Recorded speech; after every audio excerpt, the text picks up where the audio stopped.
अस्सलाम वालेकुम। आज हम आपको बनाना सिखाएंगे चने की दाल गोश्त। मैं आपको इसके इंग्रेडिएंट्स बता देती हूँ। मुझे पहले इसके लिए चाहिए 1 पाव हड्डी वाला गोश्त लिया था मैंने और बॉईल किया है मैंने इसको सिर्फ अदरक लहसुन डाल के, और मैंने इसकी हड्डियाँ अलग करके निकाल दी। ये अब बोनलेस हो चुका है, ठीक है। ये हमने 1 पाव लिया था, इसको बॉईल कर लिया। मैंने आधा पाव जितनी कच्ची दाल ली थी और उसको भी मैंने बॉईल कर लिया। ये हमारे पास चने की दाल है बॉईल की हुई। ये मैंने 2 बड़ी प्याज ली थी, इसको चॉपराइज कर लेना है, ठीक है। थोड़ा सा पानी डाल के पीस लीजिए। 2 बड़े टमाटर लिए थे, उनको छिलका उतार के ब्लेंड कर लेना है आपने, ठीक है।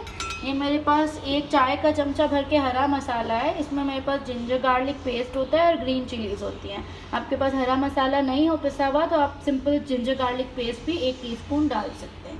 अब हम स्पाइसेस बता देते हैं आपको। ये 1 चाय का चम्मच भर के धनिया पाउडर है, 1 चाय का चम्मच लेवल करके लाल मिर्ची पाउडर है, 1/4 टीस्पून हल्दी है, 1 चाय का चम्मच नमक है और 1 चाय का चम्मच भर के ज़ीरा है, ठीक है। अब हमने एक पतीले में ऑयल ले लेना है।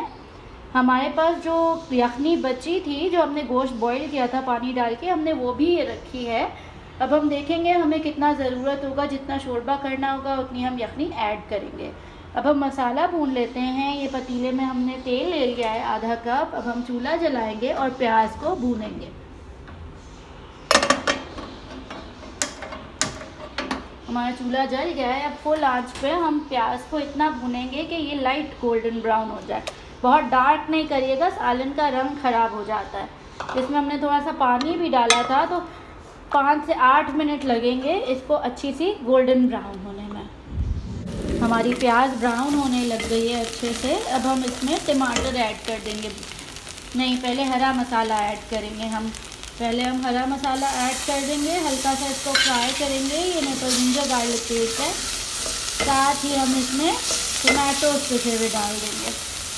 ये ब्लेंड किए हुए टमाटर डाल देंगे और उसके साथ ही ये तमाम मसाले जो हमने बताए थे वो डाल देंगे। तमाम चीज़ें हमने ऐड कर दी हैं। अब हम इसको अच्छे से भूनेंगे, इतना भूनेंगे कि मसाला तेल छोड़ देगा। हमारा मसाला बहुत ही अच्छे से भुन गया है, तेल ऊपर आ चुका है। अब हम इसमें जो हमने गोश्त बॉईल करके रखा था वो पूरा ऐड कर देंगे और चने की दाल भी डाल देंगे जो हमने बॉईल करके रखी थी।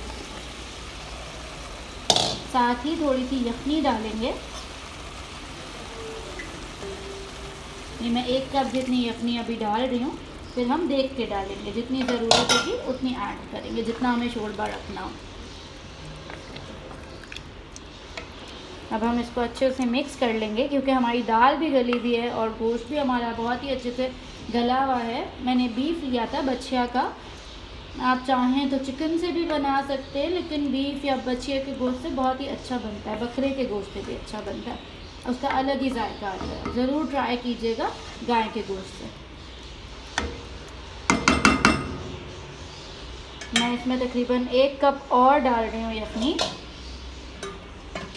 मैं थोड़ा शोरबे वाला बना रही हूँ। आप ड्राई बनाना चाहें तो 1 कप यखनी इनफ है।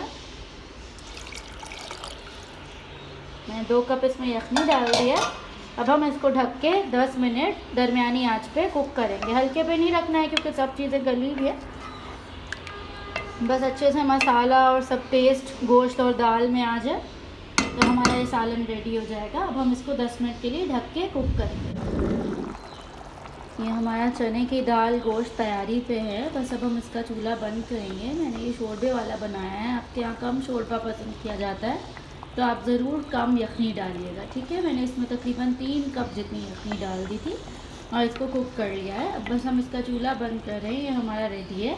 आप इसके ऊपर हरा धनिया, हरी मिर्चें डाल के सर्व कर सकते हैं। सफ़ेद चावल बना लीजिए या घर की चपाती के साथ सर्व कीजिए। ये बहुत ही अच्छा बनता है। ज़रूर हमारे चैनल को लाइक कीजिए, सब्सक्राइब कीजिए, हमारी वीडियोस को देखिए, नोटिफिकेशन बेल को क्लिक कीजिए। न्यू व्यूअर्स ज़रूर सब्सक्राइब कीजिए। Thank you. अल्लाह हाफ़िज़।